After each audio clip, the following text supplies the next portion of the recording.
في اذهان كل الجماهير. حضرتك قلت كلام جميل جدا وقلت ما حدش بيحب بأمارة ايه؟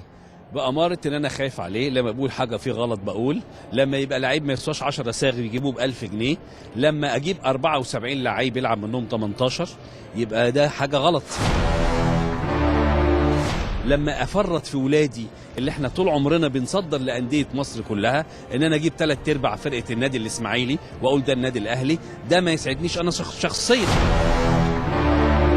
لما تسيب لعيب زي تاحة ولا زي ناصف ولا زي ايمن زكريا وبعدين تروح تشتريه، لما تبيع اللعيب وترجع تشتريه ب 3-4 مليون جنيه، لما لعيب يتباع في حته او حد يشتريه ب 100,000 جنيه وانت تشتريه ب1,400,000، لازم ازعل. كابتن، كل واحد حر في ادارته للمكان اللي بيديره. ما هو احنا النهارده بنقول مش خاصة ان النادي الاهلي بيحصل على بطولات. ما هو مش ده الثمن لما يبقى 10 قروش ما يبقاش مليون.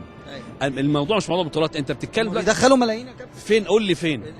كاس افريقيا وكاس العالم للانديه، ما دي كلها فلوس ملايين داخله. لا انت بص، انت شوف اللي اتصرف قد ايه واللي دخل قد ايه. خلينا نتكلم في لب الموضوع مهم. احنا بنتكلم على النادي الاهلي، هم بيقولوا احنا زي برشلونه. عضو جمعيه عموميه في نادي برشلونه راح اشتكى النادي وطلع العقد. وانت تزعل يا كابتن ان النادي الاهلي يبقى زي برشلونه وانت ابن من ابناء النادي؟ ده انا نفسي بحسن من برشلونه. طب ايه؟ مش اسما، لازم يبقى تنفيذا.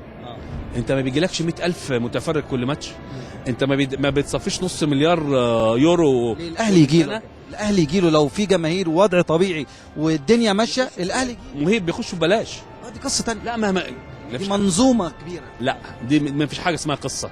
انا دلوقتي الرياضه استثمار وبتجيب لعيبه بملايين، ما ينفعش اجامل عشان انا اتحط على الحجر ويتسقف لي الحلقه دي هتكمل ان شاء الله. ما تقلقش عليا، ما تخافش عليا، بالعكس انا عايزك تطلع اللي جوه الناس. يعني مهيب دلوقتي اللي جوه الناس ان كابتن مصطفى يونس ما بيحبش النادي الاهلي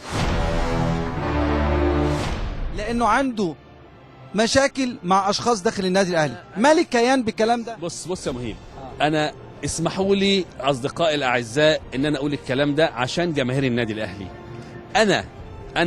انا كمصطفى يونس لو عايز يبقى ليا مصالح جوه النادي الاهلي زي زملاء كتير كان حصل من زمان. لحد الاسبوع اللي فات يا مهيب حاولت وما حصلش. لا مش انا اللي حاولت، هم اللي حاولوا كتير. اخرها الاسبوع اللي فات. ده اللي مضايقك ان انت مالكش تواجد داخل النادي الاهلي او بوزيشن معين في النادي الاهلي؟ انا لو عايز بوزيشن يتعرض عليا اللي انت عايزه هنعمله لك مره واثنين وثلاثه واربعه. مين المسؤولين في النادي الاهلي؟ مين المسؤولين؟